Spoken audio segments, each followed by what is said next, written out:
It's Siraj Benjamin. My ox, my brethren. Yeah. Praying without ceasing. Non-stop. Mankind hearted freezing. Let's go. Lips of the not, say they not take no talk. What them a take forget some loving at them heart. Say they not take no talk. Them not no loving at them heart. Them hear wisdom and frown upon it. Sinking sand, they build them home upon it. Some think on them own the planet. Destruction, them sit down on planet. Love it decrease and evil I go hard, you know. Israelites, Christian, over say the Lord, you know. You shine your Christ on your foot, just on your God, you know. Can't do you nothing. When the adversary pressure you, no stress of ya. No make the enemy get the best of ya. Lean on the messiah, press of ya. Don't forget the message of the letter, ya. Stay prayed up, stay prayed up. Send them up, way up. Yeah. Fight the battle till your eyes them shut. I see the enemy lurking at the cut. Stay prayed up, stay prayed up. Send them up, way up. Yeah. Fight the battle till your eyes them shut. I see the enemy. No give no energy to negativity. Positive vibration are the key. No make it pull you down like gravity. No make it pull you down like gravity. When obstacles are not the way like a big stone. Give it to the Father and leave it alone, leave it alone. Don't render evil for evil. When the wicked persecute you season to season, hunt them a hunt. No give iniquity, no room in your heart. The blessing I go come and the blessing I go come. Get on your knees and pray for them. Hope the Father make a way for them. Hope he make a way for them. I hope they listen to the song when he play for them. Stay prayed up, stay prayed up. Send them up, way up. Find them up till your eyes them shut. I see the enemy lurking at the gun.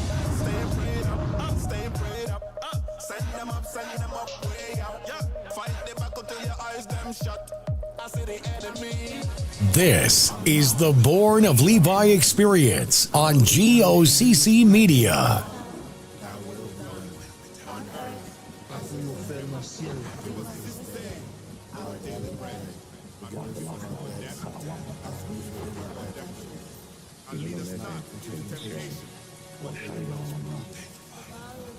Et c'est pour toute autorité.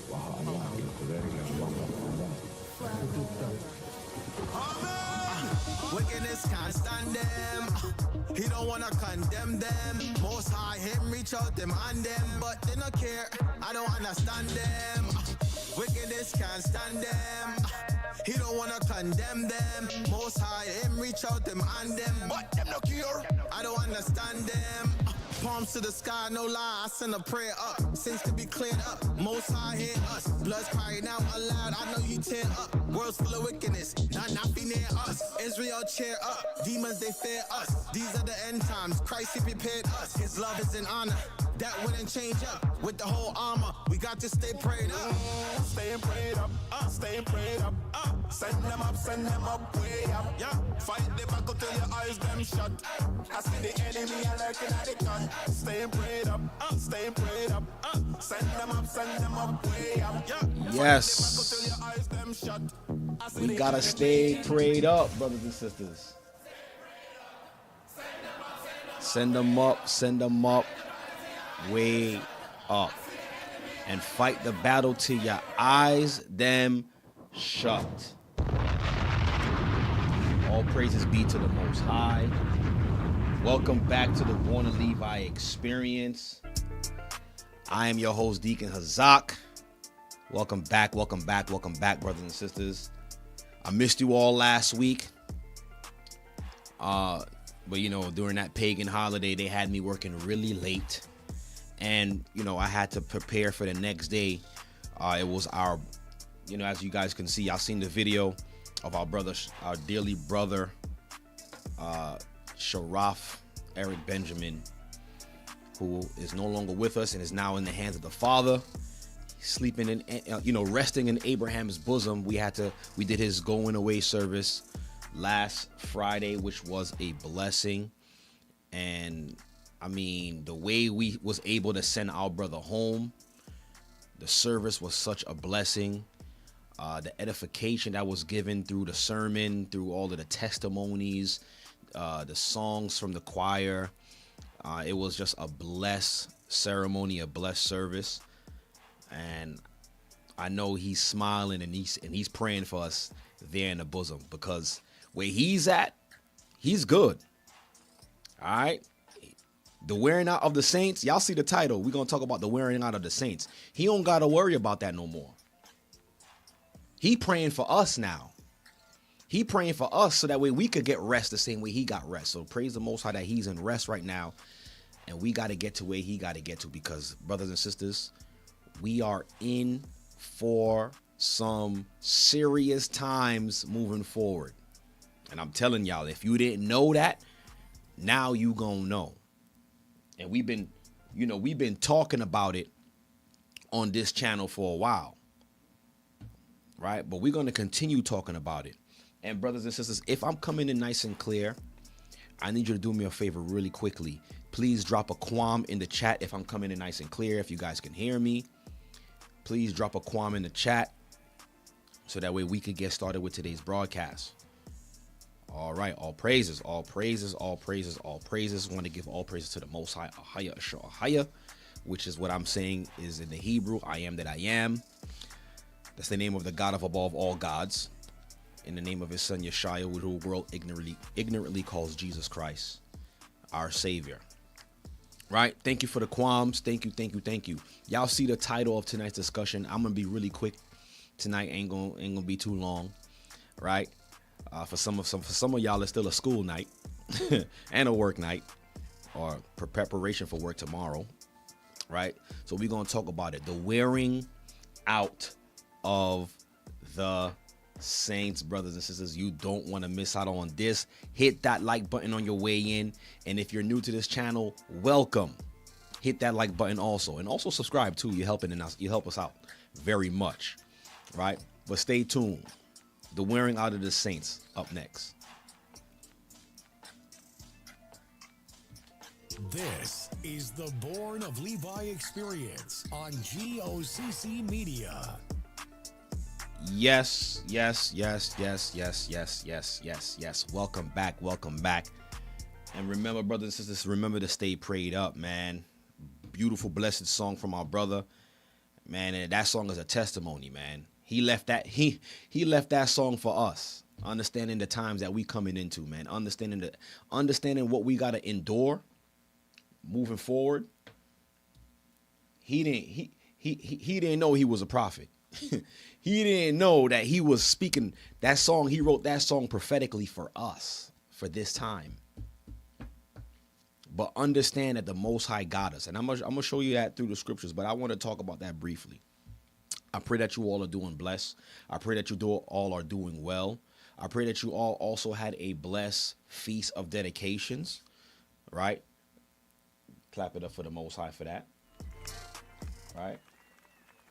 I pray that you all had a blessed feast of dedications. And if you was keeping it for the first time, I pray that you got edified and understood what you were actually partaking in, right?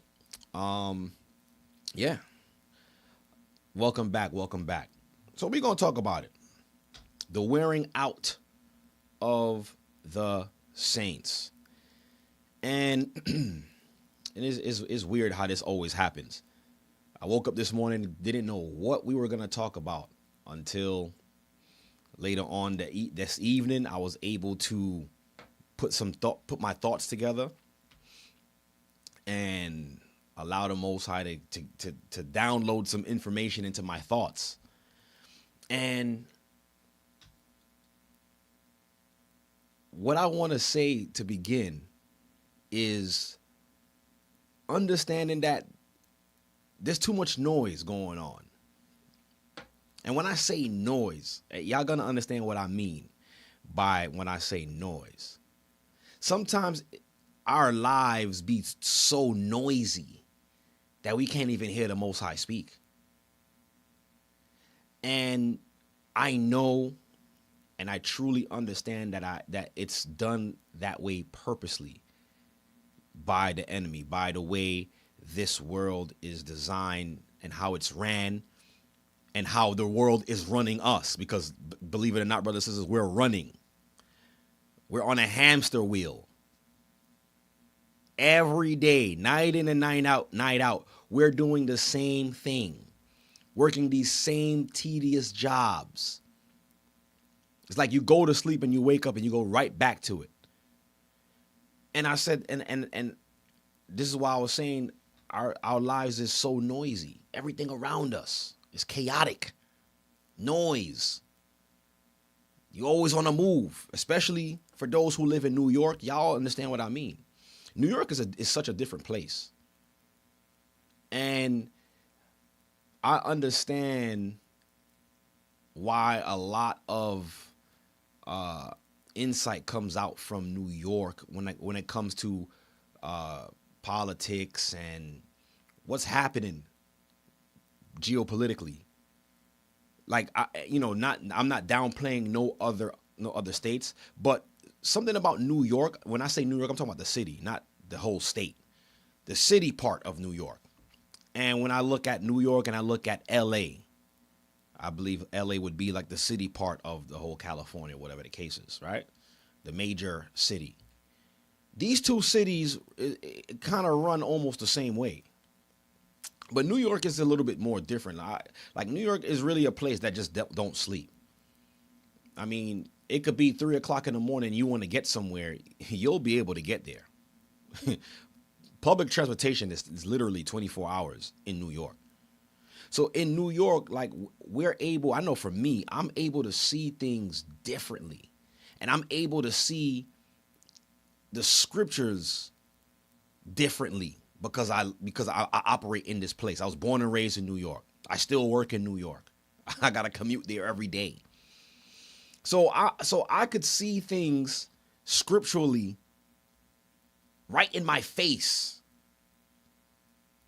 But for the average people, the person who's just comfortable living their life and trying to make ends meet and on that hamster wheel and don't take the time to clear to clear the clutter of noise and excitement and everything that goes on around them, they'll miss the Most High speaking, or they'll miss prophetic signs all around them. And it's not until you remove yourself out of the noise and the chaos, because it's crazy, because as a people, we have been conditioned to normalize chaos. Like, it's so weird. Like, I just be like, I don't call me weird, but I just be looking around, I'm looking at people, how they operating. And it's like we've normalized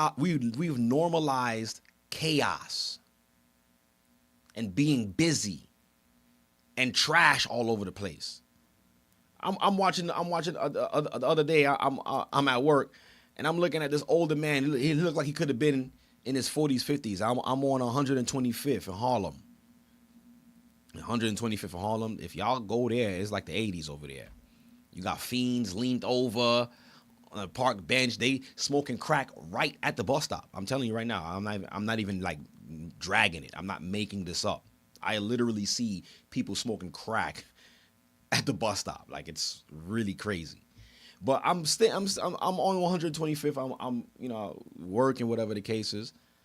And I'm watching this guy, this old guy. He looked like he probably was in his 50s, late 40s. Nah, I wouldn't say late 40s. Probably in his 50s, mid 50s.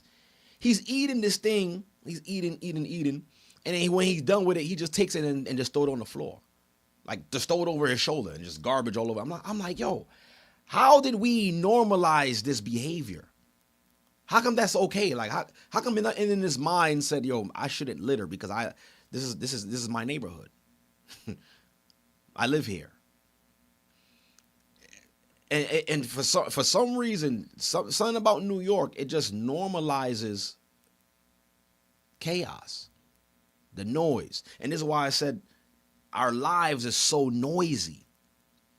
And it's not until, and it's weird because it's like there's a veil over the population in New York City, I should say.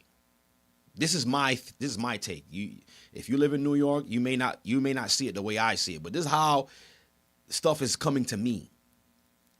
And it's like before I moved out of New York, there was a veil over there's like a veil over everyone's eyes. Definitely was a veil over my eyes because I never thought that I would live anywhere outside of New York. I thought I was, born and raised, you know what I mean? Brooklyn do or die. That was my slogan, right? Right? And I never seen myself outside of New York or, not being or just not realizing the chaos that was all around me because of all of the noise. You always on the go. But it's not until I stepped out of it, and then when I come back into it to work, I'm able to see the dysfunction. I'm able to see the chaos that we normalized as living. And I realize why so many people are on edge in New York. Why are people always so angry? Like, and you could even ask people who travel into New York, people as tourists, or if you from another state, you came to New York. It's kind of hard getting used to the New York pace. It's so fast paced, and if you take a second too long, you're getting cursed out, you're getting shoved, you're getting dirty looks. And I realize why that's like that, because everybody is so on edge because we're all packed into this city. Everybody has a car. The city is so packed. There's a light at every block. You can't get to where you want to go to. So everybody's on edge. Everybody's upset. You're upset at the bus driver. You're upset at the cab driver. You're upset at everybody. Everyone is upset. Crazy. But it's not until you step out and you experience peace and quiet, and you're like, yo, why was I living like this for all these years? Why did I accept this over this? And I'm like, yo, this is done purposely. And it's like the Most High had to remove the veil for you to see. It's like the Most High literally have to remove the veil out your eyes to see, like, you shouldn't accept this. And it's like he'll frustrate you with everything around you, hoping that you'll be like, all right, Father, like, what's the next move? And I'm saying that because earlier this week I seen this video on Instagram where a brother who lives in the Bronx, and this is part of the 5 boroughs in New York, the city. So a brother lives in the Bronx, and he made a video of what he has to do to protect his vehicle from getting robbed and people taking parts from it. I gotta go. Hopefully, matter of fact, I should pull up the video. I want to pull up the video and try to see if I can find it. What he does is so crazy. He gotta pull the emblem out the car, take out the sensor, put these bags over over the mirrors. He got this big old device over the steering wheel. Y'all remember in the early 90s, the club? My father used to always put the club on the car. I'm like, Dad, nobody's going to take this old Buick. Like, no one is taking this Buick. But my man put the club on the Buick because it was the thing. It was security back then. So, I mean, may the Most High rest his soul, right? But this brother had to put this big circle contraption thing over the steering wheel so no one can steal his car. And I'm looking at this and I'm like, this is exactly what I'm talking about. This is the normalization of chaos. Like, you feel okay that you have to do all that for a car? It's a car. You drive up the block, you crash it, it's not worth anything. So, in the comment section, I just type in the comments, yo, maybe you shouldn't live there. And he responds back. The brother responds back like and says, this is how I know the veil was still on his eyes. He said, so I should move because of a car? And I replied back and I said, nah. I was like, yo, bro, think about it. To do all that, what you're doing for a car is kind of wild. And then I asked him, why should you have to live like that? Then he just liked the comment because I know when I said that to him, something resonated in him because from the outside looking in, right, I could see it, but he can't see it. Like I would be doggone dang, if that's even a term, right? Or I'll be damned if that's the phrase. If I have to put all those security measures on a vehicle where I live just to have peace of mind. And I'm like, yo, why as a people do we have to accept that? You don't have to accept that. You don't have to accept trash all over the place. You don't have to accept being robbed. You don't have to accept someone breaking into your home. You don't have to accept that. But we normalize that.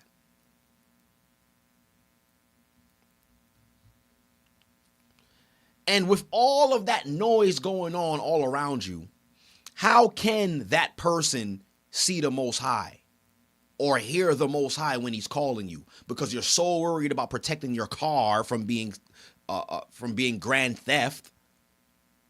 You're so concerned about, am I going to find parking when I go home? You're so concerned about, am I going to get robbed or is my house going to get broken into? All of this stuff that's going on all around you, making sure you catch that bus, making sure you catch that train so you can get to work on time. Not on that. Hopefully you get paid enough to pay the rent because the rent is so crazy in New York. So you got all of this noise going on all around you. Where's the time for you to sit down and hear the Most High? And it's not until you find peace and quiet and solitude or the Most High will break everything down for you to actually hear him. And a lot of you who are watching now, who are probably newer,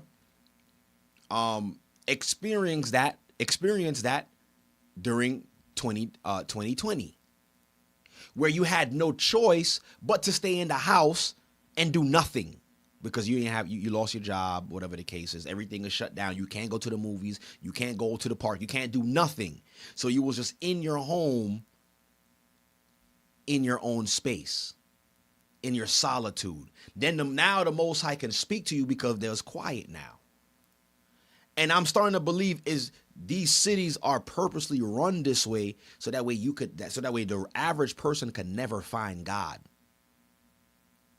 It has to be the reason, because just walking down a New York City street, there's no time to really think. Everything is on the fly. Like you making decisions on the go because everything is just happening so fast. And then now after all of that chaos, you trying to rush during rush hour. You trying to rush to get back home. Hopefully you find parking. Hopefully there's something to eat. Let me try to watch this show real quick. Then you go to bed to go right back into the chaos again. That is not the way that is not a way to live. But we've normalized it.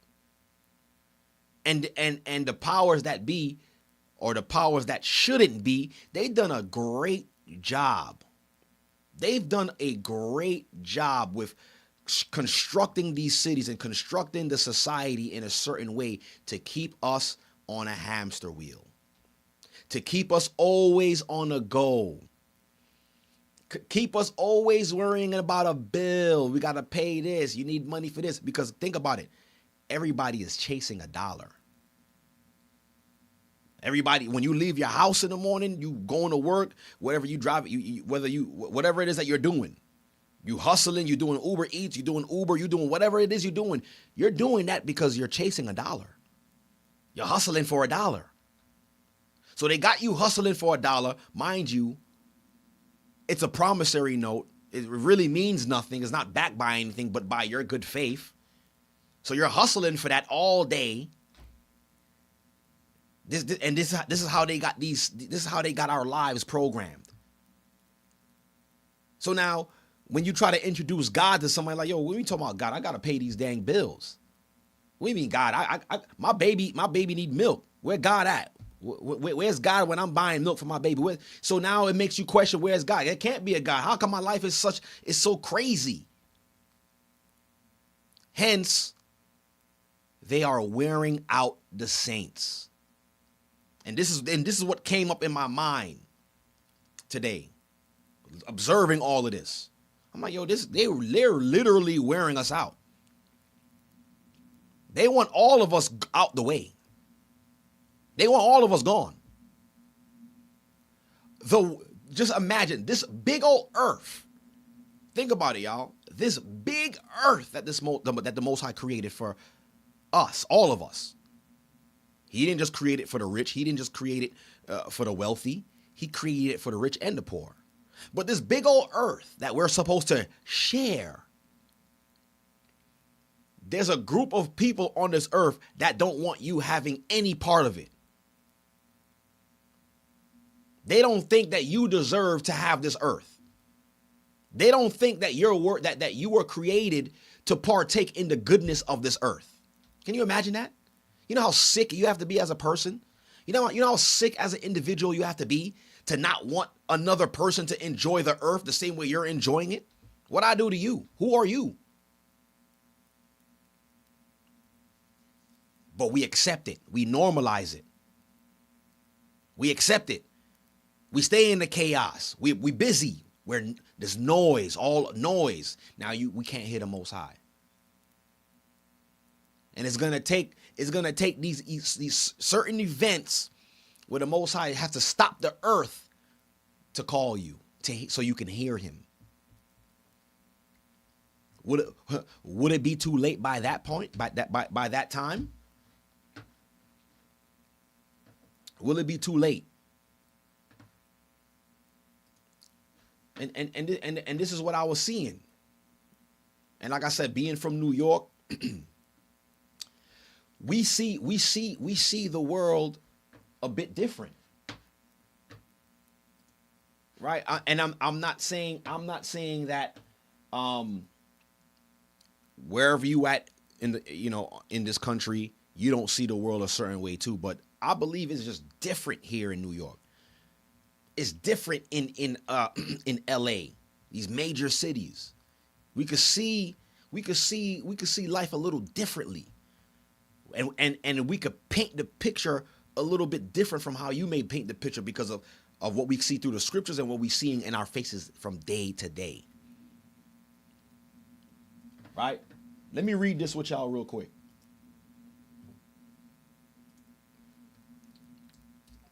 Hit that like button on your way in, brothers and sisters. I should have bought some water up here. I'm already getting parched. But I'm in the book of Daniel.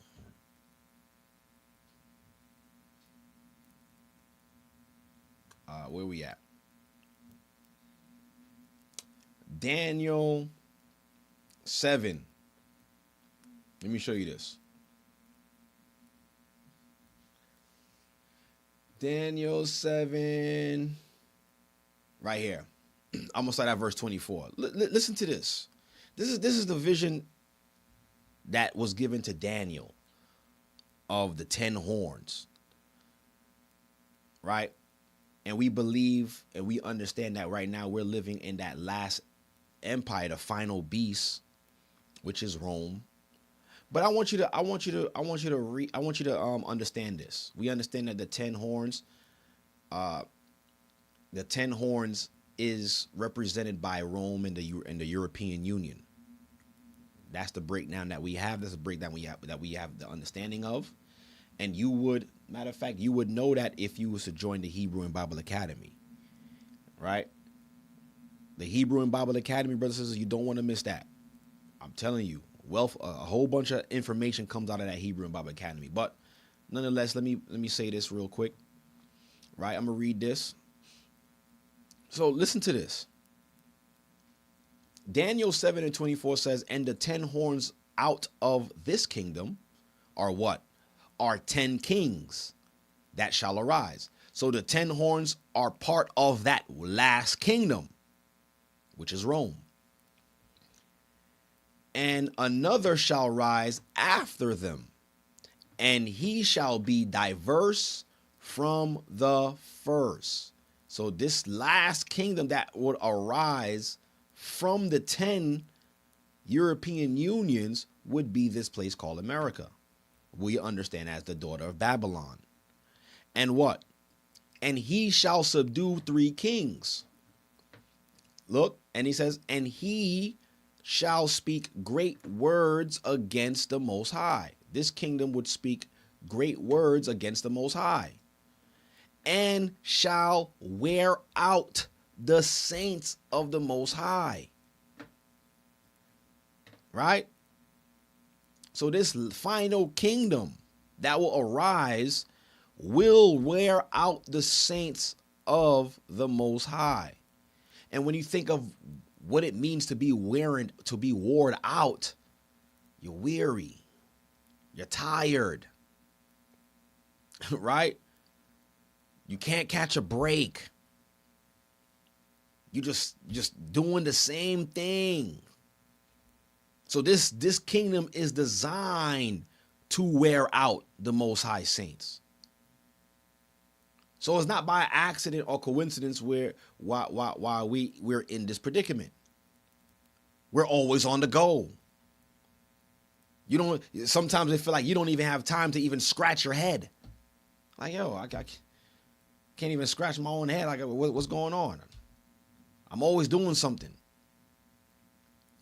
There's always so much noise. And sometimes, even for me, I have to dial back and focus at times to get a word from the Most High, because I'm doing so much. I'm always in something that I can't readily tap into the Spirit like that. You need that. Sometimes you need that peace and quiet, that solitude. But this kingdom is designed to not allow you to do that. And it's done like that strategically. It's done like that purposely. It's about control. They want to control you. They want to control your finances, and they want you to have nothing. They don't want you to reap the benefits of the earth. They believe that we're cattle, that we should be working for them, and they reap the benefits from our labor. That's the way this society is ran. Okay? That's just the way it is. But it says that this last empire, he shall speak great words against the Most High, and shall wear out the saints of the Most High. Shall wear out the saints of the Most High. And think to change times and laws. Right? We just had daylight savings, daylight saving time. I'm so sick of daylight savings. Like, just leave the time alone. Like, who invented that? Right? Think to change times and laws. And they shall be given, you see, and they shall be given into his hands until a time and times and the dividing of times. So the Most High have ordained for us to be given into their hands for some time. But what? Look at verse 26. It says, but what? But the judgment shall sit, and they shall take away his dominion. So eventually the Most High will take away their dominion, because what they're doing is insane, is evil, like on the 100th level. I ain't even say on the 10th. They passed the 10th level already. They on level 100 right now. Okay, it's wicked what they're doing to the people, not just to us, but to the citizens, where people can't even afford to make ends meet. Everything is rising except for your wages. How does that make sense? How does that even make sense? How do you expect me to survive? You're raising everything. You're raising my rent. You're raising electricity. You're raising the cost of food. But you're not raising my pay. Is there something that you're trying to tell me here? Well, you just want me to just dig my own grave? Is that you might as well just give me a shovel and be like, yeah, here, use this. Well, what are you giving me a shovel for? You'll figure it out. They might as well start doing that. Just give us all shovels. But the judgment shall sit, and they shall take away his dominion, to consume and to destroy it unto the end. right? Let me go here. Let me go to verse 8, chapter 8. Look, I'm still in the same book of Daniel. I want you to look at chapter 8, and I'm gonna go to verse. All right, here.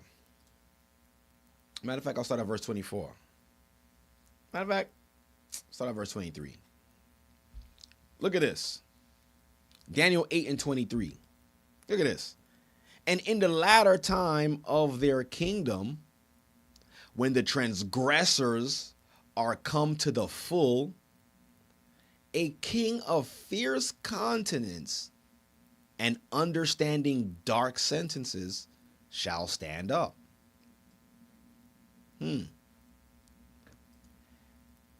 Verse 24.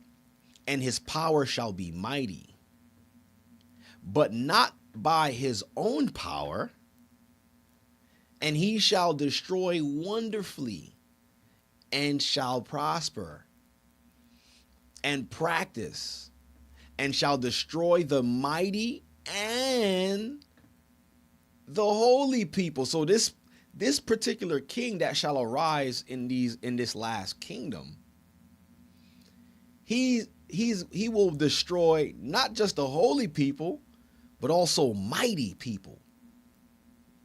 The mighty merchants of the earth, the mighty men of this earth. Yeah, it's interesting. Who is this guy? Verse 25. Listen, look at this.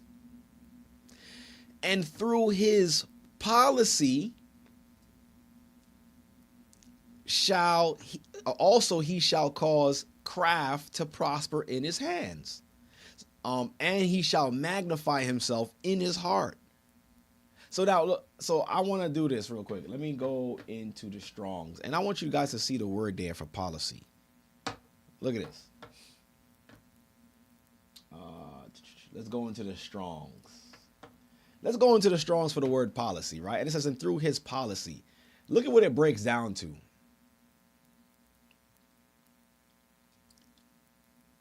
It breaks down to intelligence. It breaks down to intelligence. By implication, success. So this person is successful, very intelligent, right? He has knowledge. He's very knowledgeable. He got policies. He got understanding, right? Hold on. There's another one that I want to get to. It's not shown in this one. Hold on real quick. Let me pull it up for y'all real quick. Oh, yeah. Daniel 8. Look at this. Daniel's 8 and 25, right? Let me pull it up here. Let's do this. Let's pull it up on the eSword on the phone. Policies. Let's get it here. It says, we just read that. Prudence, insight, understanding, right? Look at this. Cunning. So his policies are cunning. He's cunning. He has craft. But look, it says craft in a bad sense, though. It may sound good, right? It may sound good, but it's in a bad sense. Right? Stick with me.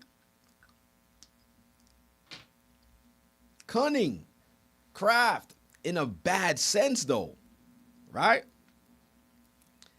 Let's see what else we got here. It says, we read that part. Intelligence. Right? So now, when we go back to the scripture now, let me pull it up on this one because it's bigger so you guys can see it. And through his craft or his cunningness, his way with words, also he shall cause craft to prosper in his hands. Sell you a dream. Tell you, yeah, we're doing this, but it's actually to destroy this and to go after this. He shall magnify himself in his heart. This person is very high-minded. whoever this person is. Right? And by peace shall destroy many. And you know when the scripture says that when they shall say peace and safety, sudden destruction comes. He's standing in the way to make peace deals between countries, ceasefires, and all of that. Who is this man? He shall also stand up against the prince of princes, but he shall be broken without hand. They trying to wear out the saints. Listen, I'm not saying who that person is. We got to wait till I guess the Most High reveal it. But we could see some similarities in certain people. Right?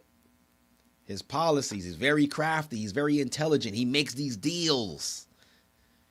He actually wrote a book, The Art of the Deal. Man, let me not say too much. We got our eyes on certain people who fits this description. Right? So, as you can see, this last empire will be responsible for wearing out the Most High saints. And they'll do that just to say one thing, but it's really to destroy and to take and to continue to rob and pillage.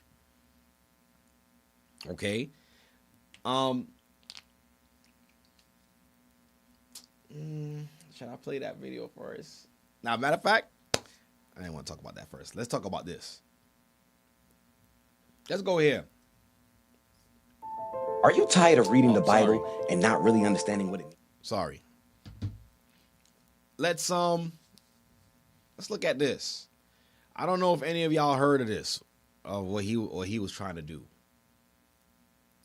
Trump defends 50-year mortgage plan, calling it it's not a big deal. You know, that's how he would say it, right? It's not a big deal. It's nothing. He's saying it's not a big deal. Sound like craft to me. Sound like cunning craftiness to me. Sleight of hand. Over the weekend, President Donald Trump posted on Truth Social about a 50-year mortgage and downplayed backlash, saying it's not even a big deal. And it lowers monthly payments. Right? Right now, the average mortgage right now is only a 30-year term. Right? You could get a 40-year term mortgage, but 50-year term? So with this, how many sources is this? We got a couple of sources. There's 11 sources talking about this. All right? Trump's 50-year mortgage gets default warning from Moody's chief economist. So there's a whole bunch of sources. So what I did, all right, I gotta see this. So he's claiming that that's not a big deal. He's claiming that's not a big deal, right? Look at this. Let me show y'all this. Let me show y'all the sleight of hand when it comes to that. Some people might say, yeah, it's it's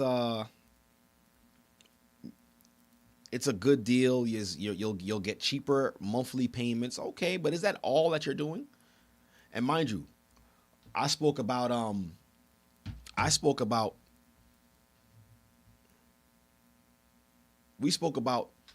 an understanding that this whole place is just designed to wear out the saints, just wearing people out. They don't want you to have anything. They don't want you to share in the great wealth of the earth. They want to take and take and take. By 2030, you should have nothing and you will be happy. That's their slogan, right? So I did it. I went to this AI and I asked it this question. Look, and I asked it this question. Follow along with me. I asked it, give me a breakdown of a 50-year mortgage with an interest rate of about 6.2%. Right? So right now in America, like the average home, I'll say average, right? It's probably going about for what, like 400,000, right? And I use a 6.2%. That's like that. That's like the going rate right now, right? 6.2%. Right? So the AI was able to break down the whole loan, and it's crazy what you don't see is happening to you in the back end. And for those of you who don't have a mortgage or don't know about finances or don't understand anything about the housing market, buying a house is basically designed for you never to really actually pay it off. They say on average, the average homeowner only lives in the house for about 7 years. On average. But within that 7 years, it's criminal. It's criminal how much you actually paid towards the house. All these people, like I'm telling you right now, all of these people was crooks. All of them. They all crooks. From the insurance companies, from the mortgage banks, all of them are crooks. This is why this place got to go, because like it doesn't make any sense anymore. The Rockefellers did a great job with making sure that the people do not benefit from anything. Think the Rockefellers. They are Satan's henchmen. Okay? So look, so below, so the AI said to me, below is a plain vanilla. Plain vanilla. So no sprinkles, no nothing. It's plain. 50-year, fully amortized loan at 6.2%. Annual interest, right? So they did the math, whatever the case is. But I'm going to show you this. Look, let's go here. A, monthly payment versus loan amount, right? So now the loan, so like you could choose, like let's say if you had a loan for $100,000, your monthly payment would be what? $543. But let's go with the going rate, $400,000. That's like the median price that you'll pay for a home in the United States, right? Look, it says if you took out a loan for $400,000, your monthly payment would be $2,174.68. You would think that all of that money would be going to your home, right? Look. B, total interest paid over 50 months. Let's see how much interest you would have paid in total on top of the $400,000 that you owe them.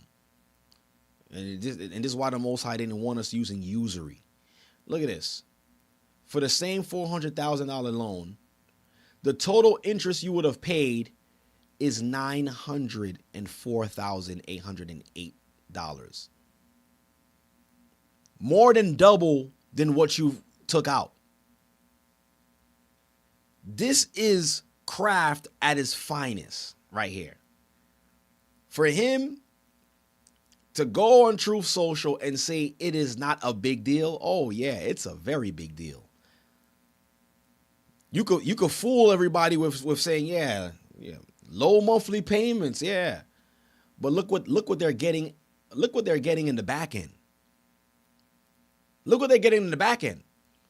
I only asked you for $400,000, but I gotta pay you $904,000, which brings the total that I repaid you $1,304,808. That sounds like a good. I'm gonna ask y'all. Does that sound like a good deal to y'all? Does that sound like does that sound like that's not a big deal to y'all? I mean, that's wickedness, right? That's evil. So what actually happens? Yeah, your monthly payments will be low, but the amount that you would pay them over that 50 years, if you end up paying them for 50 years, good Lord, this is how much you would end up paying them. So you'll be paying them more than that you borrowed. That's more than double what you've asked for. It's crazy. So look, interest. So now look now let's look at the breakdown. And this is how you know the devil was sitting with them. The devil was sitting with them and gave them a special calculator to how to calculate this math. It had to, there's no, you can't tell me a regular man thought of this program. The devil had to give them this. Cause what? Look at this. The first month, interest, right? On the 400,000. So your monthly payment would be $2,000, supposedly it would be $2,066, right? The principal payment, so on top of everything would basically be $2,100 a month, right? $2,174.68 minus the interest. The interest is actually $2,000. So what actually goes into the actual loan? The 400 grand that you owe them. They're taking the 2,000 and they're only putting $108 towards what you owe them. It's diabolical. It is diabolical. So $2,000 is going to their pocket, to the bankers, to their pockets, and you're only, for that first month, you only put $108 towards your loan. You got this big old mortgage payment, but only $100 went to the mortgage, to the actual mortgage. The rest actually went to someone's pockets. And that's why y'all wanna know who actually is running the world? Y'all wanna know who make the rules and regulations for this world? Look at your bankers, your JP Morgans, right? Your Berkshire Hathaways, all of these major banks, these bankers, they the ones who create your laws. They the ones who's running the world. Because every time they go under, who gets the bailout? The banks. And look at all of this money that they're profiting off of the people. Right? So that was the first month. See? Cumulative principal paid, right? For the 12, so look at this.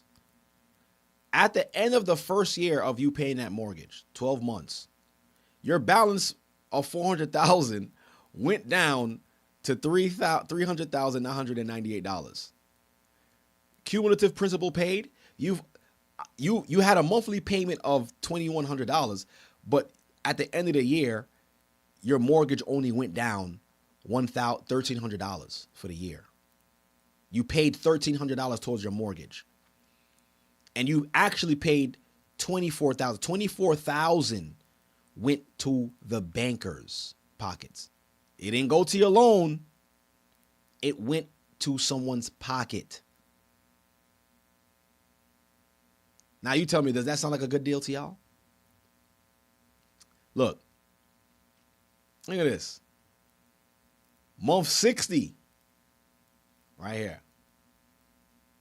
Month 60. At the end of year 5, you only paid $6,500 towards your mortgage. And you've paid the banks $123,000. With the money that you've paying, you could have been paid off the loan. But nah, you paying the bank for loaning you the money. This is criminal. And this is this is how they're wearing us out. They're selling us this dream. Oh, it's the American dream. You want to buy that house with the white picket fence and all that. But in actuality, they're just allowing you to live in it. You'll never own it. And if you do own it, if you do get to own it after 50 years, they done sucked everything out of you. Now you have no nothing for your children unless you sell it. But if you sell it now, they'll charge you a capital gains tax of the appreciation of the house. So they still coming after your money still, but there's ways around it. You know, that's another conversation, but I can't, you know, we're not talking about that here. We ain't talking about finances here, but there's ways around it. But I just want you to see the diabolical activity of these world powers. Look at that. Look at month 112. So basically, a 50-year mortgage would be 600 months. So in month 120, which is the end of the 10 years, your balance, you've been paying this house for 10 years. And you've only paid it down to $386,000. You only paid into the house $13,000, $760. But you've paid the bank $247,200 in total. Is that fair?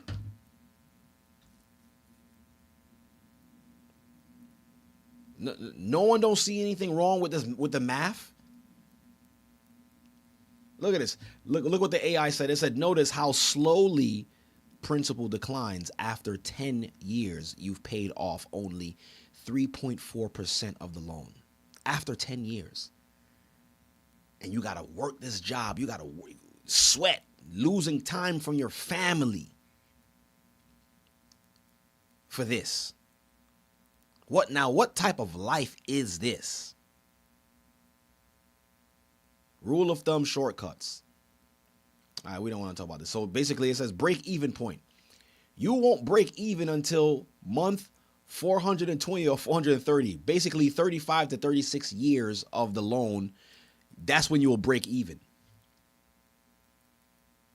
In a traditional mortgage, after 30 years, it would have been paid off. But in a 50-year mortgage, you only paid off half of the loan in 30 years. How much did they make? Where is it at? Okay. It says total interest paid per 100K would be 200. So every 100K, you would have paid them 226 grand. Mind you, you took out 400 grand. So you do that, you times that, let's do this. You times that by four, $226,000 times that by 4. This is how much you would have paid them. This is how much you would have paid the banks before you paid them back the 400,000. Now, is that fair? Is that fair?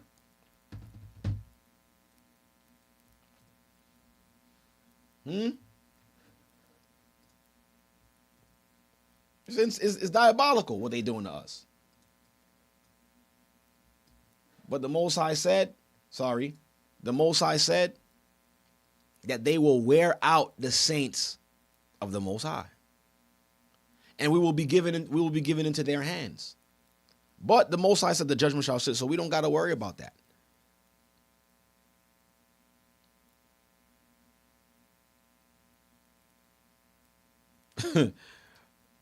Grace says, my husband was just talking about our house being paid off, if not for interest. See?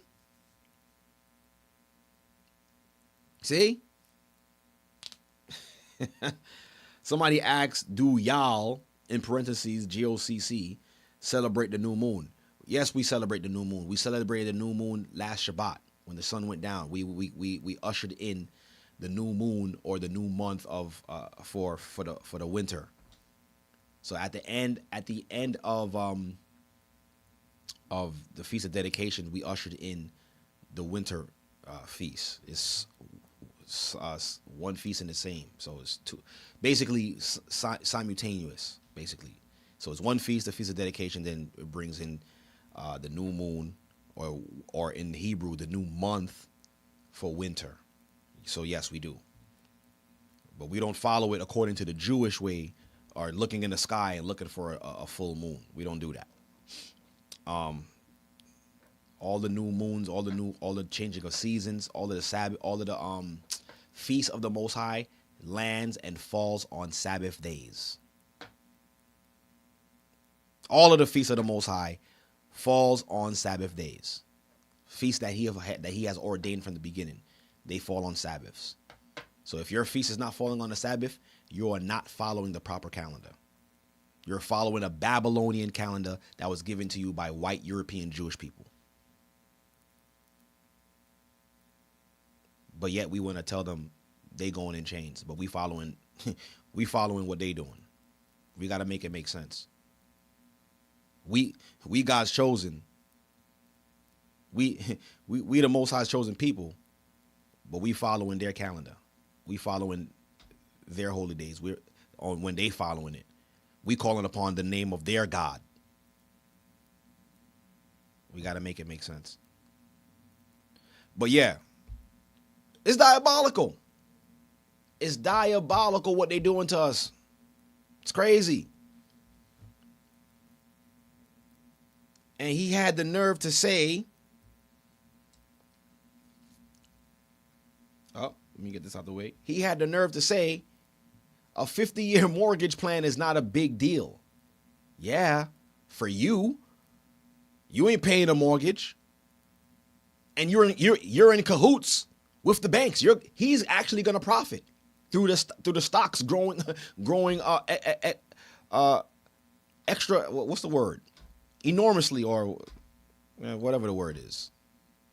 The stock's growing. You're going to make money off that. Right? So, of course, it's not a big deal for him. But for us, who's barely making ends meet, that's not a good deal. You mean for me to have a home, I got to pay you 2 times the amount? To hopefully I could kick back and own something, I could pass it down to my children if you don't end up taking it because I didn't pay the taxes on it. So it's all part of the one plan. I want to share this with y'all. I gotta share this with y'all. Here's y'all favorite mayor. $20 to anybody who could pronounce his name properly. $20. $20 if you could pronounce his name properly. Zoran Mamdani, right? Let's look at his future plans, or one of his policies that he has for New York City. Huh? Here it is. Let's listen to him. Just look at him. Standing here on West 83rd Street in front of a building owned by one of the worst landlords in New York City. It has racked up hundreds of code violations. After years of neglect and ongoing pressure from tenants, the city finally stepped in and sued the landlord. But even that didn't fix these issues. We are talking about a lack of heat, a lack of hot water, and instead, leaks, rats, a literal beehive in the wall. As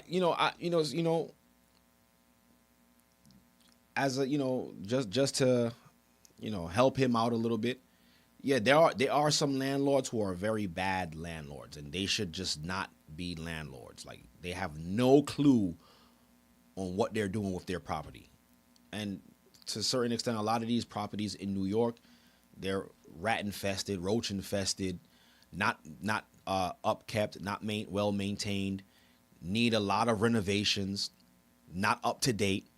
And some of these landlords have the nerve to fix their lips and be like, yeah, $3,200. And you looking around the places in the size of a box. I'm going to pay $3,200 for a box? What? So what he's saying is correct. But we got to look at both sides of the spectrum.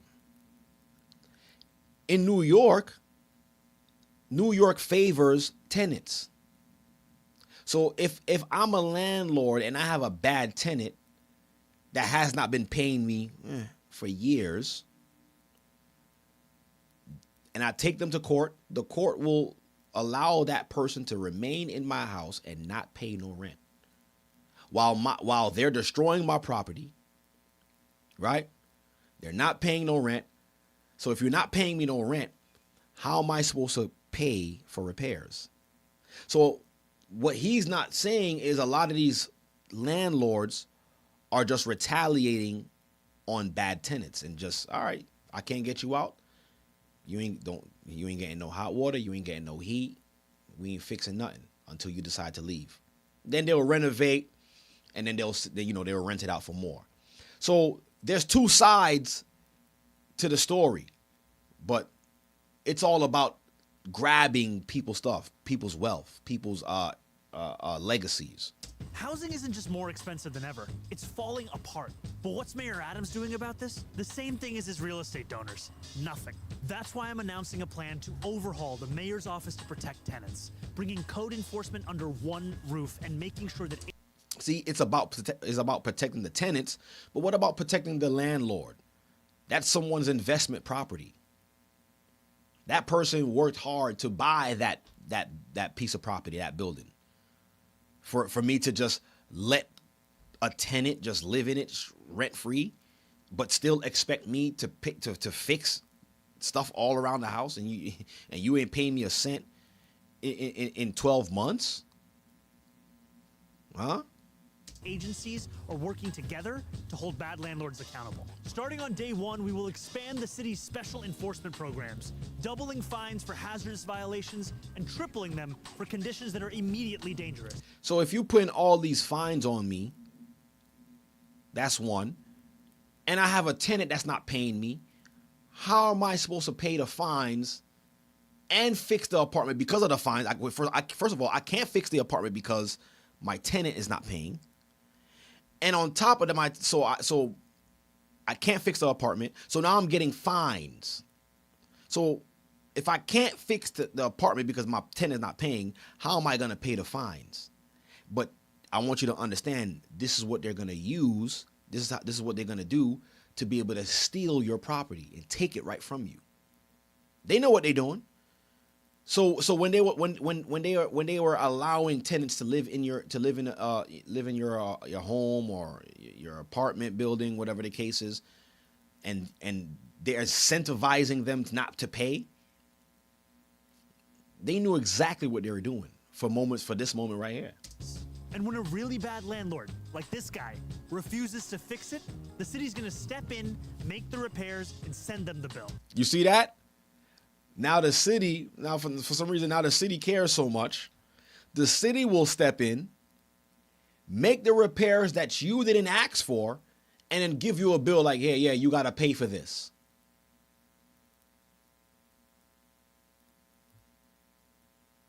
What? So I got to pay you for something that I didn't ask you to do.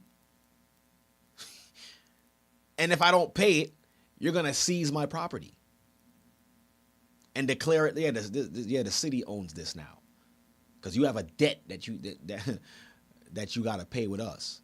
But you sitting there scratching your head like, yo, how am I supposed to pay these fines? How am I supposed to pay this? I don't have the money. I'm working 2 jobs to cover the mortgage now because my tenant won't pay me. So yeah, how is this working? But understand that this is what it is. You will own nothing and be happy. If that doesn't work, the city's taking over the building. We're putting the worst landlords out of business. And we're going to transform 311 by bringing the latest in cutting-edge technology. Scheduling appointments with inspectors so you actually know when they're showing up to your apartment. And the best part? You're gonna pay for this!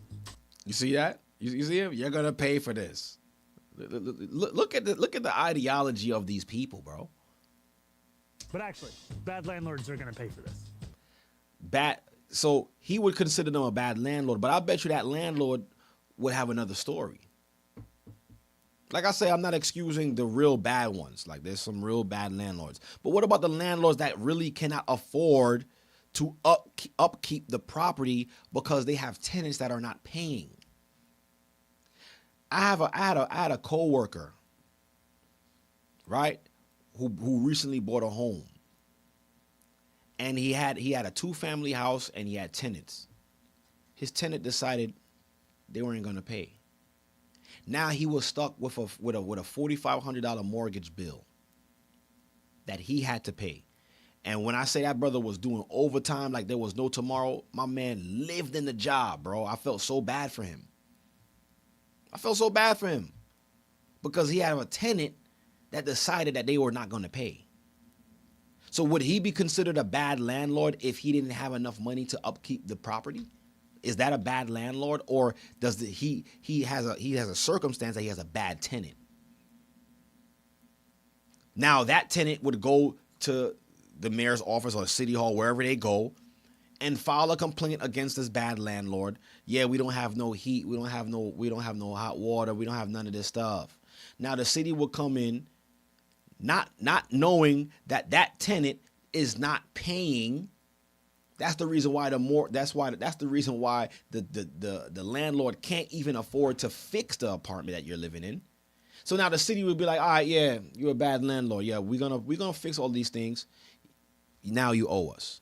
Not on top of that, you got to pay these fines. Oh, you can't pay none of it back? All right, we'll just take your property. You don't deserve it. Now, all of that money that you work hard for, that you put into this property, your blood, sweat, and tears, you bought this, and this is your investment. You're supposed to pass it down to your children. Now they're stepping in and taking it from you. Wearing out the saints. We're going to fund this expanded enforcement in the most obvious way. By actually Expanded collecting enforcement. the fines and enforcing the violations the Adams administration has spent 4 years ignoring. These people Everybody are crazy. says housing's a human right. Let's start acting like it. And this is the man that they elected to be the mayor of New York. Good luck. Good luck, New York. Good luck. Godspeed. It's crazy. How do you want these people to live? How do you want people to make ends meet? Y'all got certain laws on the book that incentivize crooks. People that that. I had another friend who had a tenant, and the tenant didn't pay in like 6-7 months, and then my boy went on Instagram and seen his tenant in Mexico. You in Mexico with my money? Is that fair? Like, these people have no remorse. Like, yo, I didn't pay you in 6 months. Okay, I can't afford it. But you in Mexico with my money? You in Dubai? Like, what? What are we doing here? So you got to be very careful if you want to get into real estate, and just know what you're doing. Have a plan, right? This is what they doing. Trump's 50-year plan, mortgage plan. There was something else I wanted to play too. Right? Wearing up the saints of the Most High, man.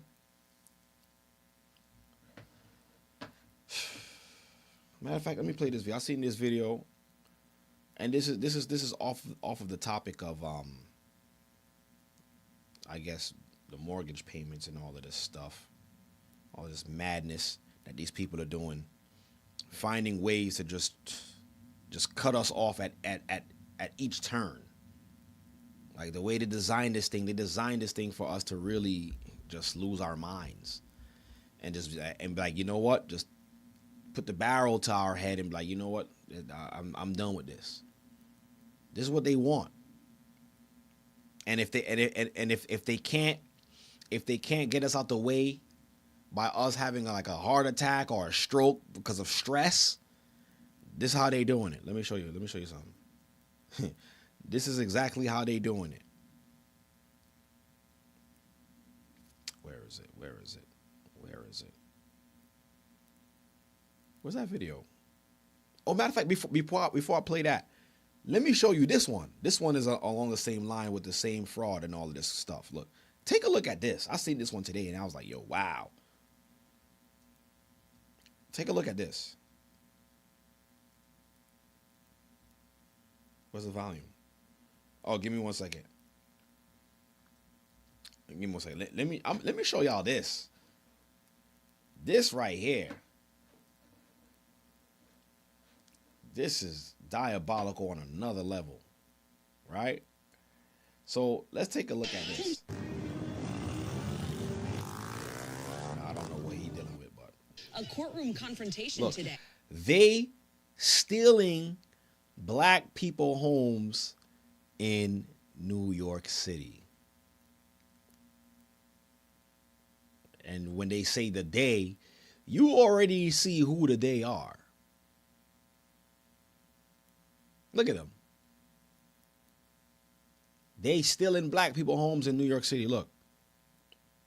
Fair use. The long-awaited sentencing in a major deed theft case was unexpectedly postponed. News 12 Shakti Dennis was there. Tensions ran high inside the Brooklyn courthouse today. On one side, victims of deed theft. Yeah, and that's another thing too. Deed theft is a big thing that people are doing. They'll sign away your deed, and next thing you know, you don't even have a house anymore. They're able to do these kind of things. Hold on, go ahead. Another supporters of Sanford Solney, a disbarred lawyer who was convicted back in June for stealing 11 Brooklyn properties through a fraudulent real estate scheme targeting mostly minority homeowners in financial distress.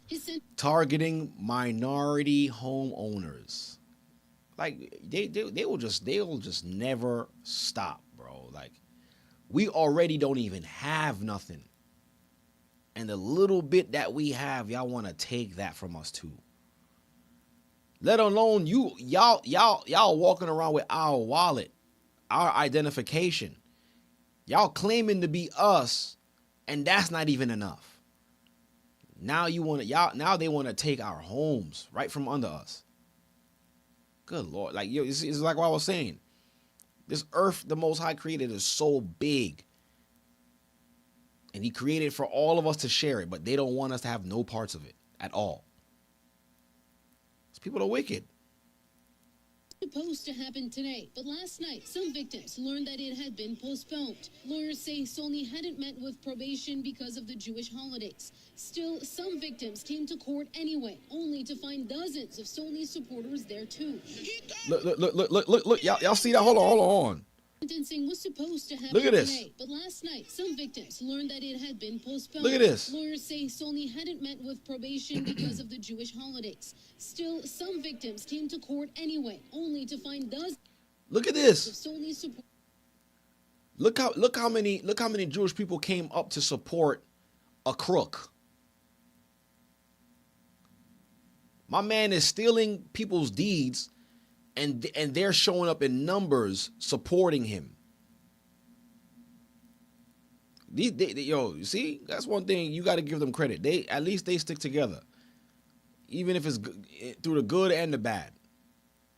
They don't turn their back on their own. But look at this though. Good Lord.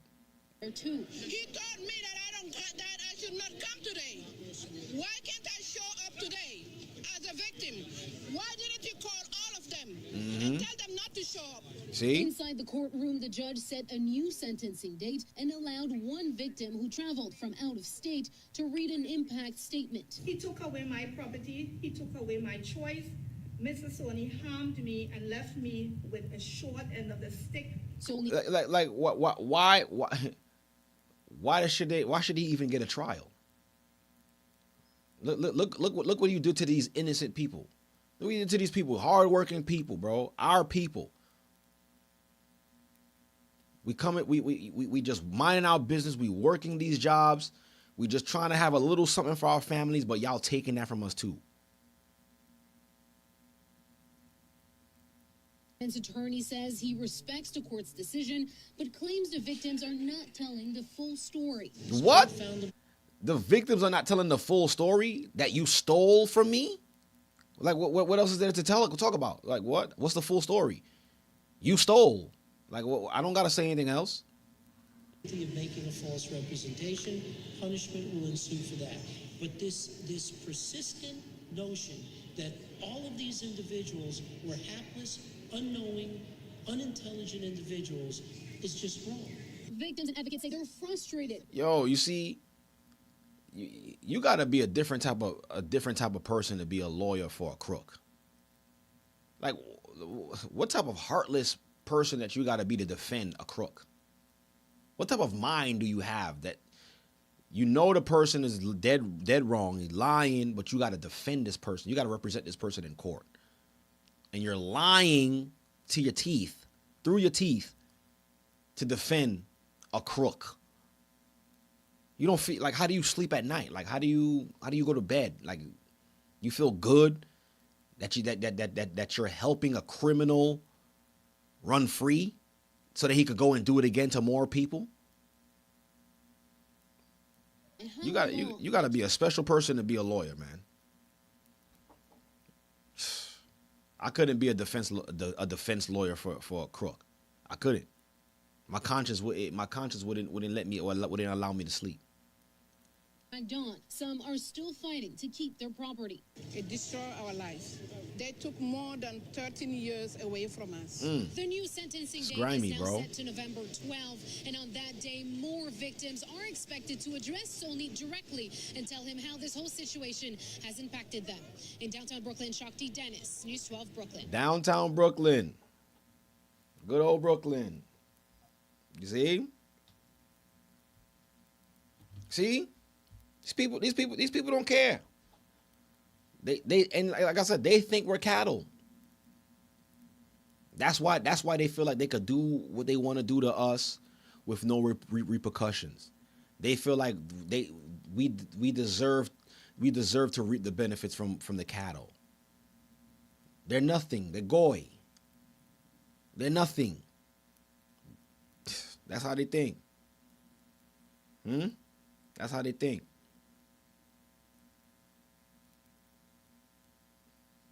That's how they think. Taking things that are genetically modified organisms. And so, I wanted to play this because I've seen this too. Bill Gates of hell, top 5 dark plans for the future. This is also part of the wearing out of the saints. With this guy right here. This man on the screen, him. This guy what you're looking at right now. There is a special place in hell for this person. He's gonna have his own welcome entrance when he gets there. Like, it's gonna say his name in gold letters over his cell. And he's gonna get a special treatment for when he gets there. Cause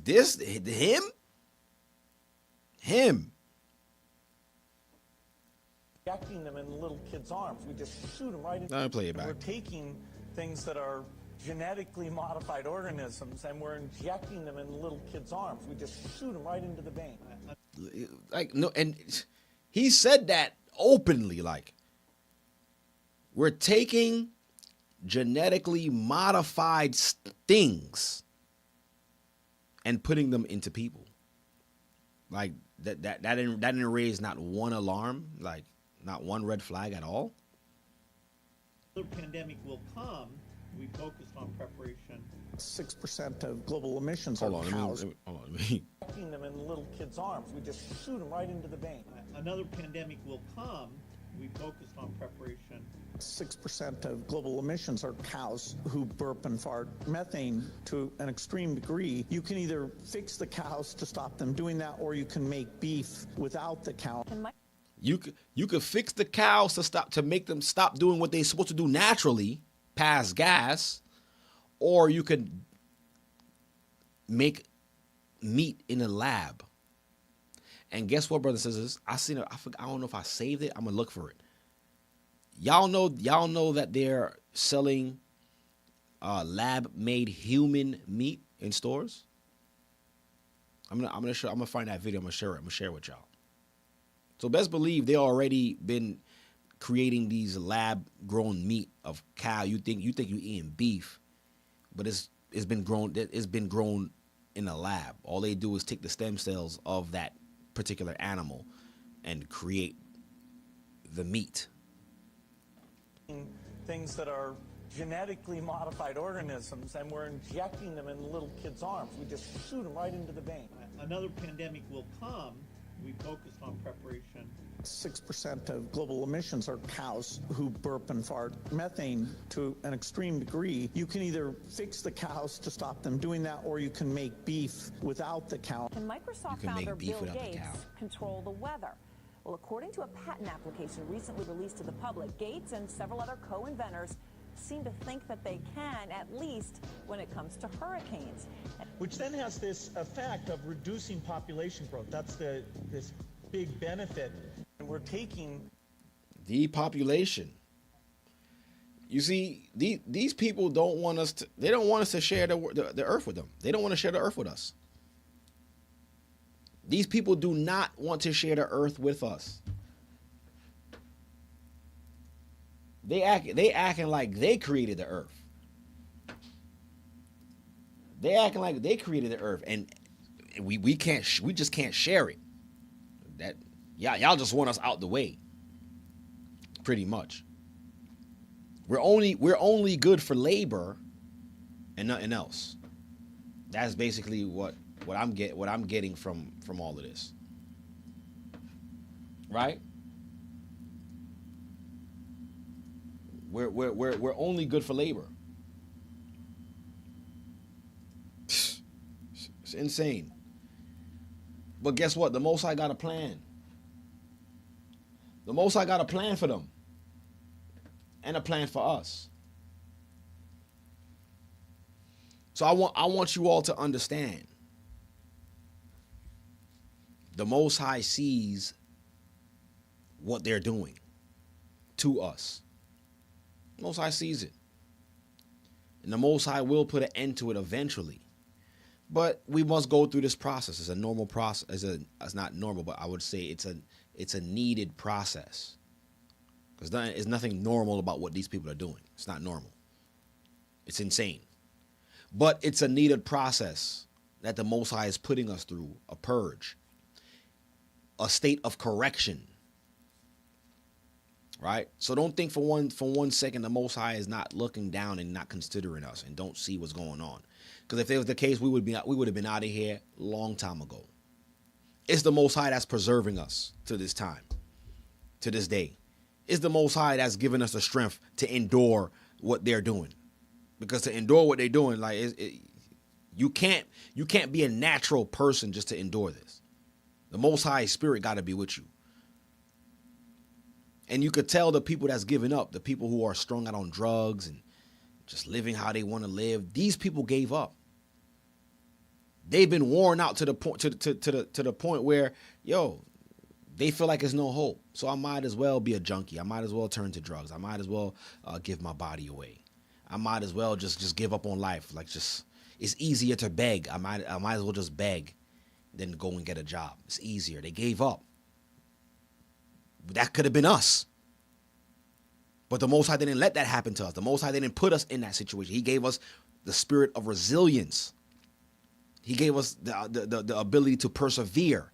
Even though it's hard. We know it's hard. God knows I'll be looking up in the heavens like, do I really have to work this job? Do I really have to be here right now? And the Most High is looking at me like, yeah, you got to, yeah. Don't worry, just a little while longer. Just a little while longer. How do I know the Most High is saying this? Look, I'm going to leave y'all all with this scripture before I'm out of here. Isaiah 51 verse 1. Hearken to me, ye that follow after righteousness. You see how and it's funny. I didn't notice this when I was reading this earlier, and when I said what I said earlier. Scripture said, Most High said, hearken to me. Hearken means to hear, listen. And it's like I was saying, how can we hear the Most High with all this noise?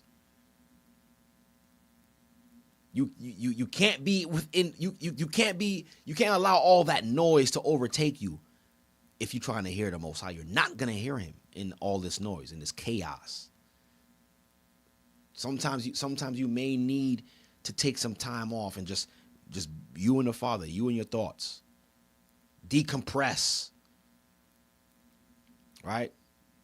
Sit down and just relax a little bit. Stop moving around so much. So that way you can hear the Most High.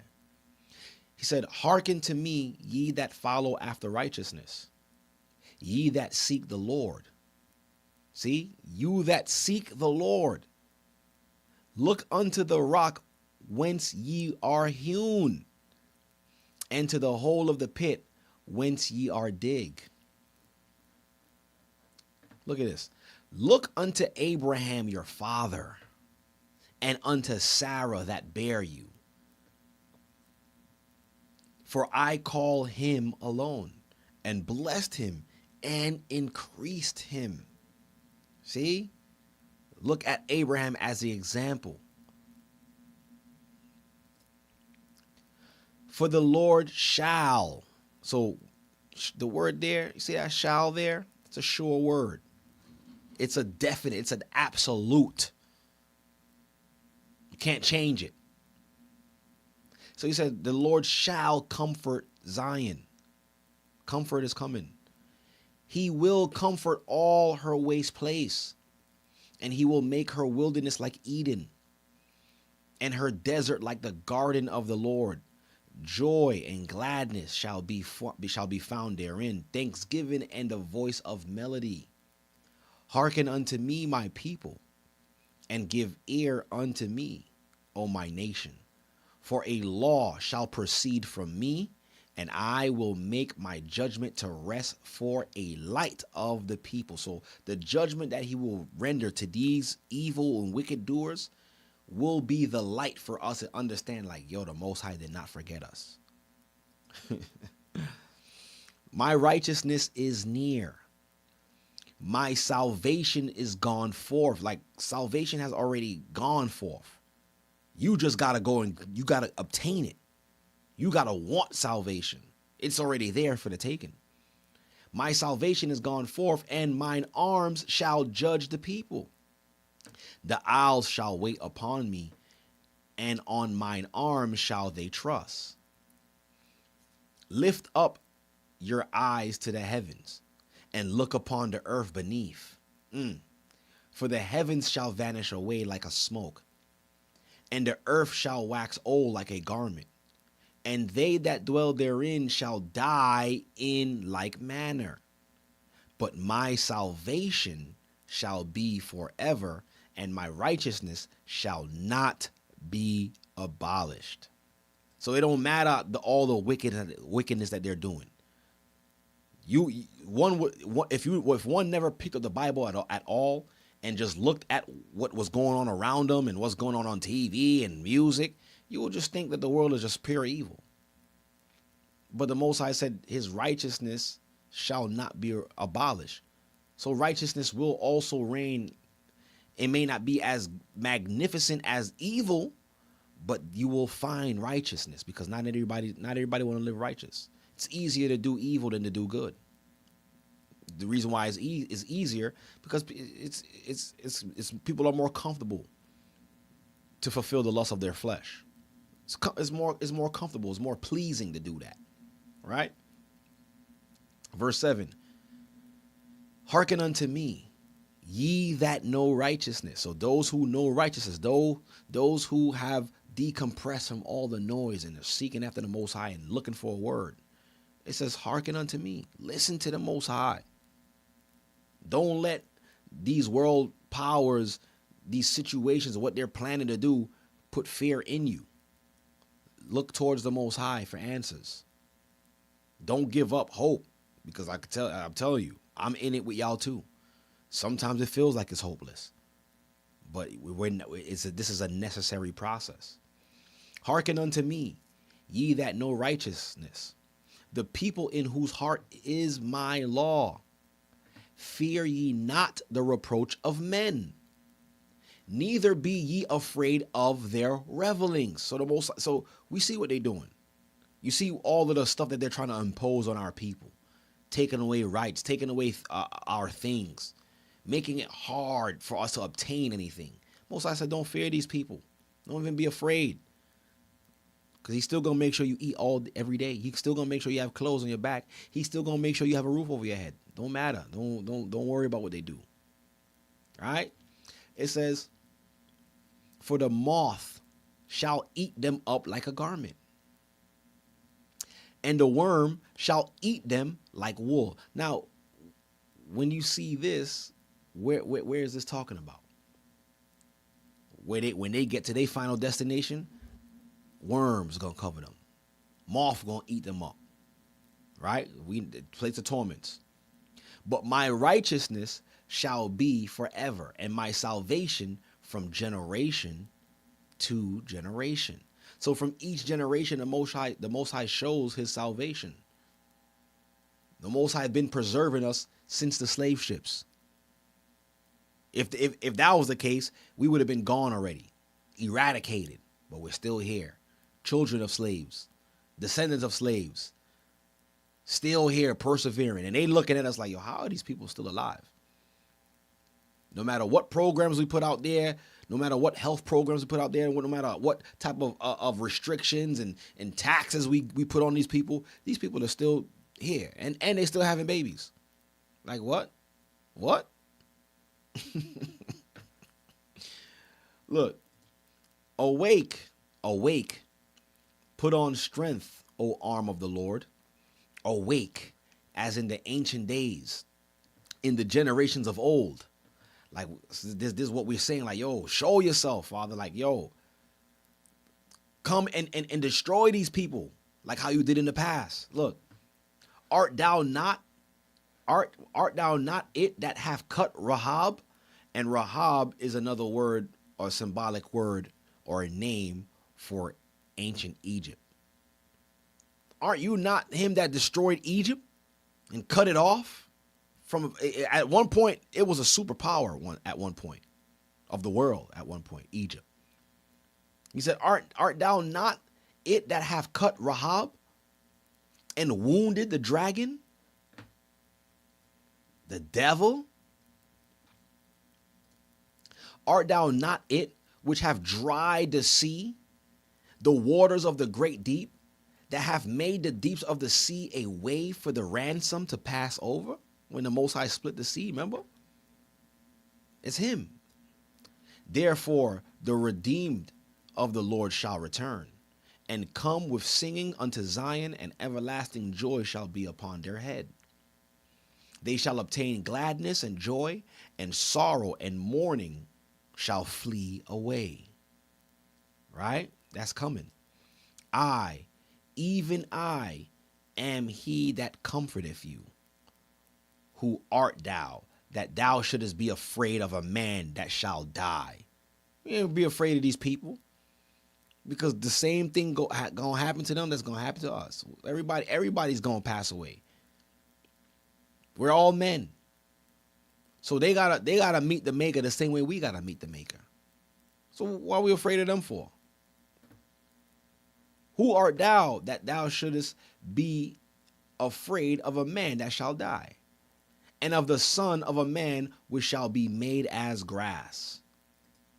And forgettest the Lord thy Maker, that hath stretched forth the heavens and laid the foundations of the earth, and has feared continually every day because of the fury of the oppressor, as if he were ready to destroy? And where is the fury of the oppressor? Where are they? The captivity exile. The captive exile hasteneth that he may be loosed, and that he should not die in the pit, nor that his bread shall fail. Right? But I am the Lord thy God, that divideth the sea, whose waves roared. The Lord of hosts is his name. You see, look, I'm gonna read this again, verse 14. The captive exile hasteneth that he may be loose, and that he shall not die in the pit, nor his bread shall fail. What is this talking about? This is talking about us wanting to be free from this captivity. I'm tired of working this job. I'm tired of this. Working so hard, man. I don't want to work so hard. And when I retire, I just die. Right? Die in the pit. Look. Nor his bread shall fail. Man, I got to keep working so we can have food on the table. But what the Most High said, but I am the Lord thy God. I am your God, that divideth the sea, whose waves roar. The Lord of hosts is his name. And I have put my words in thy mouth, and I have covered thee in the shadow of mine hand, that I may plant the heavens and lay the foundations of the earth, and say unto Zion, thou art my people. Awake, awake. Stand up, O Jerusalem. Look at this. Stand up, O Jerusalem, which has drunk at the hand of the Lord of the cup of his fury. So he said, listen, I know y'all drunk the cup. Y'all experiencing my wrath, but stand up. Gird up your loins.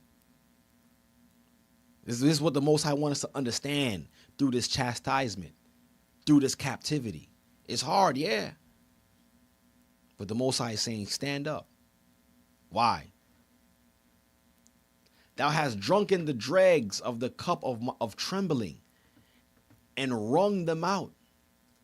There is none to guide her among all the sons whom she hath brought forth. Neither is there any that taketh her by the hand of all the sons that have brought her up, meaning all of the children of Adam. Nobody is looking to help Zion, the true Zion. None of the sons of Adam is looking to help us out, to tell us we the chosen people, to give us our land back, to make sure that we are out of harm's way. None of the sons of Adam is doing that. But what they do, they all band together to continue to destroy us, to pillage us. This is what the Most High is saying, right? These two things are come unto thee. Who shall be sorry for thee? Desolation and destruction, and the famine and the sword. By whom shall comfort thee? Thy sons have fainted. They lie at the head of all the streets, as a wild bull in a net. Look, this is our young men. No direction. They are full of the fury of the Lord, the rebuke of thy God. They're upset, but they don't know why they're upset. They're straying along like bulls, like a furious bull in the street, but don't know why they're so furious. Because they can't hear the Most High. They don't know that it's the Most High's judgment on them. Therefore, hear now this, thou afflicted and drunken, but not with wine. Thus saith thus saith thy Lord, the Lord, and thy God, that pleadeth the cause of his people. So the Most High is pleading Christ is actually pleading the cause of his people to the Father. Behold, I have taken out of thine hand the cup of trembling. So that cup of trembling and fury that the Most High gave us to drink, that has put us in servitude to the nations, that has chastened us. The Most High said he's going to take that away from us. Praise the Most High. He said, what? He said, I have taken, well, I'm going to read it again. It says, thus saith the Lord, thy Lord, the Lord, and thy God, that pleadeth the cause of his people. Behold, I have taken out of thine hand the cup of trembling, even the dregs of the cup of my fury. Thou shalt no more drink of it again. And this is what we're experiencing. This is what we're seeing. We're seeing and we're experiencing within ourselves that, I shouldn't have to accept chaos. I shouldn't have to accept these conditions. Why am I living in these conditions? But before, you couldn't tell that you was living in those conditions. You accepted it for what it was, because why? You was drinking out of the Lord's cup, who put you in that situation. Now the Most High is starting to remove the cup from you, and you're like, now you could see, like, I accepted this for all these years. See, he said, you shall no more drink of it again. But I will put it into the hand of them that afflicted thee. This is what the Most High is going to start to do. And he's doing it already.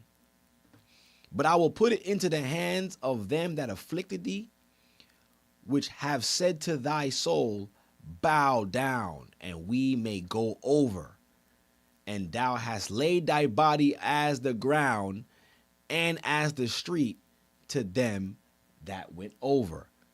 You know what that's depicting? You know what you know what the Most High is showing here? How they using us? They use. You ever see those old I would say reenactments or plays or whatever they call, or TV shows, where a man is walking down the street with a woman, and there's a big old puddle in the street, and what he does, he take off his jacket and put it over the puddle so that the lady could walk over the puddle. That's what the nations do to us. That's exactly what the Most High is showing how the nations use us.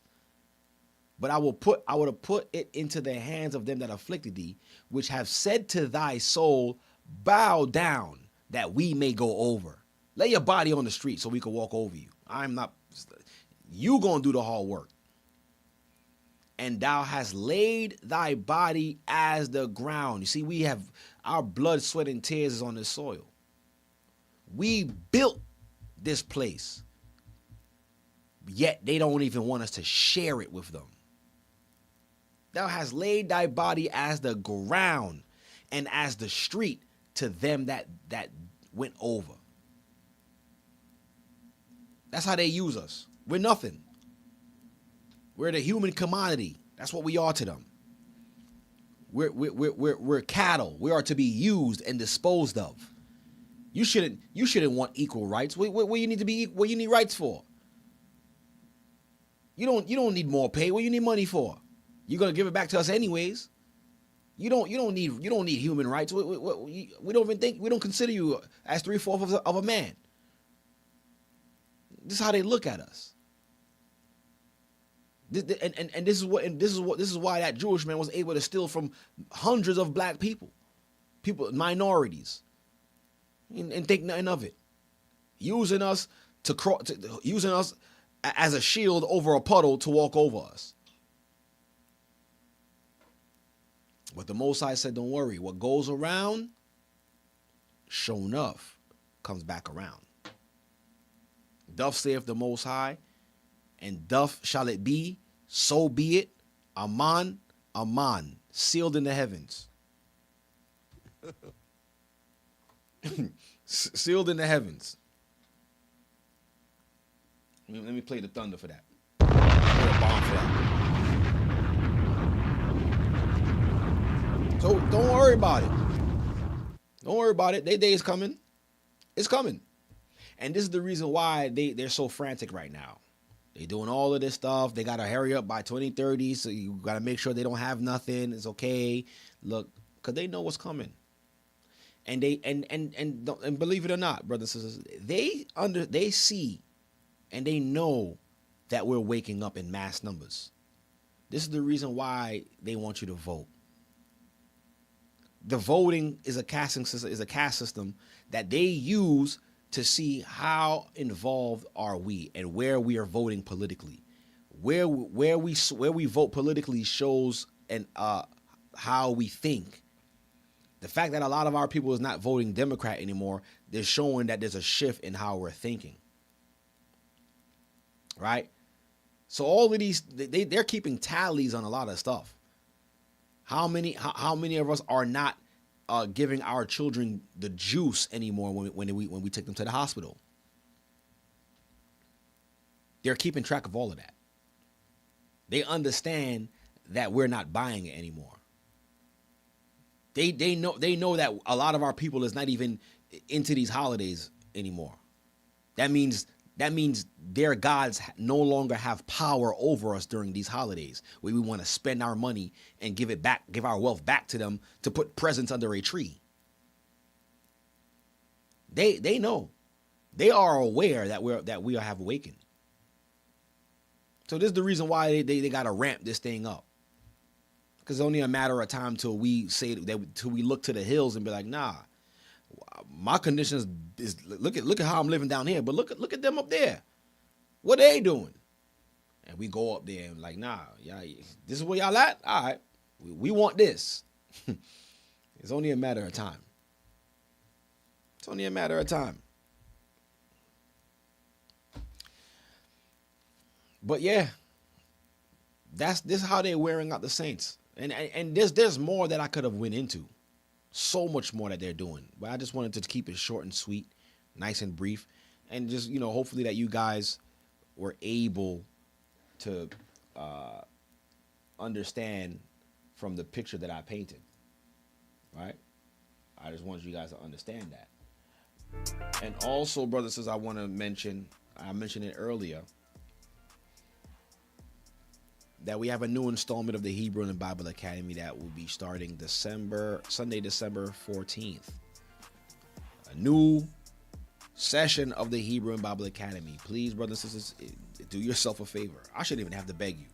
I ain't begging you, but I implore you, okay, to join this Hebrew and Bible Academy. Look, it's only for your benefit. Most I said we gotta hearken. We gotta take the time to listen. I mean, what better way to listen is by listening to our elders in the Hebrew and Bible Academy. You want to get your daily dose. Sunday dose, right? What is the theme? The theme of this academy is Beyond 2025. Hope after Armageddon.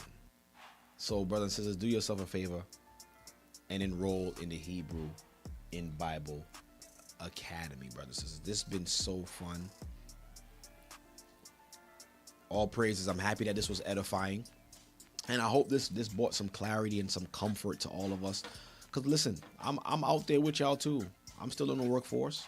I'm still dealing with bills. I'm with y'all. So I'm not just talking about this because it's convenient. Nah, I'm talking about it because I'm going through this.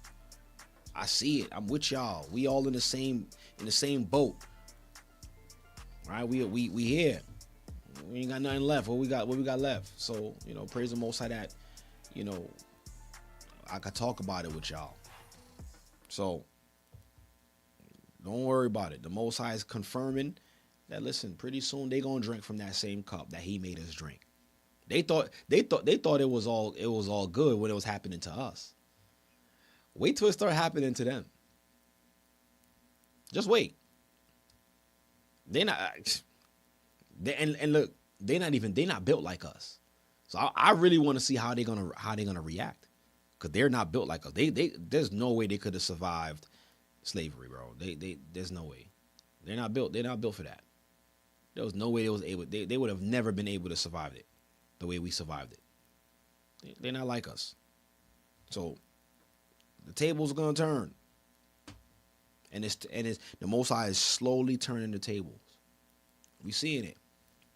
All right. Well, all praises be to the Most High. Right. I thank you all for coming in. I appreciate you all. But brothers and sisters, like every good thing, this too must also come to an end.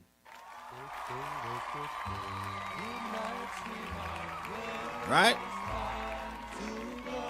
It's time to go. It's already 11. It's about to be 11:30. Right? And oh yeah, real quick announcement, real quick. Starting in January, right? Most High is willing, I'll be starting streaming earlier, probably an hour earlier. But it'll do. It'll be better than coming on at 9:30, right? My work schedule is changing, so I should be able to come on earlier on Thursday, starting in January. So all praises be to the Most High. Yes, don't worry about it. We about to shoot. I said that last time, but we about to shoot for do some shooting for Young Men for Christ. That's in the works. Just trying to get our schedules in order. And also, we about to shoot for Living Room Praise. I know a lot of you guys been anticipating that, so that's coming as well too. So listen, we got a lot of work to be done. This is so much work, but so much little time. They really know how to wear out the saints, man. But don't worry, even though they wearing out the saints, we still gonna persevere, and we still gonna put in our brick for the Most High's kingdom. Ain't that right? No, that's the wrong one. All right, this one. There it goes, that one. Yeah, we still gonna put in our brick for the Most High, so it don't matter. We gonna find a way, and the Most High is gonna, trust me, the Most High is gonna make us and help us find a way. You could be anywhere in the world, but you're now tuned into the Born of Levi experience. So once again, all praise be to the Most High. Thank you guys for tuning in. I'm your host, Deacon Hazak. Once again, your brother, your friend, your comedian. I don't know, whatever you want to call me, right? But once again, I'm here. I thank you guys for coming in and making this broadcast what it is. Most High willing, I'll see you all next week on the next one, right? Stay prayed up, like our brother Sharaf Benjamin said. Stay prayed up. That's our first line of defense, y'all. It's prayer. And trust me, the Most High is hearing our prayers. Don't believe that he's not listening to you. He's hearing you. And he'll send you words of comfort. And hopefully these words tonight were words of comfort, so we could, give you that boost of virtue to keep going. Right? Praise the Most High. So I'll see y'all next week, Most High willing. Love you all. Stay prayed up, sin not, so we could get on out of here and return home to Zion. Right? Shalom, peace, and blessings. And I'll see y'all. Commercial time. Are you tired of reading the Bible and not really understanding what it means? Yo, you're reading the book upside down? I need a teacher. I got the perfect solution for you. The Hebrew and Bible Academy got you all covered. There, you'll learn the original Hebrew language with Elder Lawyer, groundbreaking news from around the world with Elder Shapat, and all new up-to-date lessons, including ancient history, with Elder Ricard. Visit us at historytimes.org and enroll there. The Hebrew and Bible Academy. You're invited.